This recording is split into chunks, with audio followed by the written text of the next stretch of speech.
মা হতে চলেছেন পিকু অভিনীত অভিনেত্রী দীপিকা পাডুকোন। স্বামী রণবীরের সঙ্গে সবুজ রঙের মিনাকারি বেনারসিতে হালকা সাজে পুজো দিতে হাজির হলেন মুম্বইয়ের সিদ্ধিবিনায়ক মন্দিরে।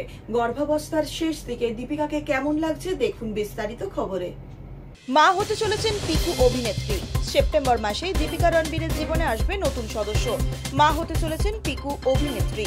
তার আগে মুম্বই সিদ্ধিবিনায়ক মন্দিরে পুজো দিতে গেলেন হবু মা বাবা। সবুজ মিনা কাজের বেনারসিতে সেজেছেন দীপিকা।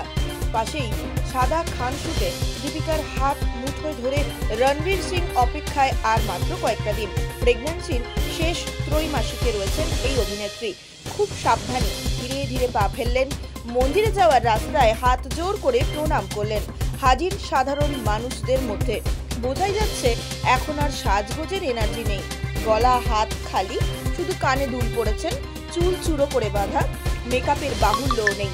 রণবীরের ডন 3 এর কাজ ফেলে আপাতত মুম্বইতে স্ত্রীর কাছে স্ত্রীকে যত্নে আগলে রাখবার জন্য রয়েছেন। চলতি বছরের ফেব্রুয়ারি মাসে তারকা দম্পতি জানিয়েছিলেন তারা মা বাবা হতে চলেছেন। সেই দিনটা প্রায় এসেই গেল। ঠিক কবে অভিনেত্রীর কোলে আসছে তার প্রথম সন্তান? জানা গিয়েছে 28শে সেপ্টেম্বর মা হতে চলেছেন দীপিকা। আর সব থেকে বড় চমক হলো সেই দিনই দীপিকার প্রাক্তন প্রেমিক রণবীর কাপুরেরও জন্মদিন।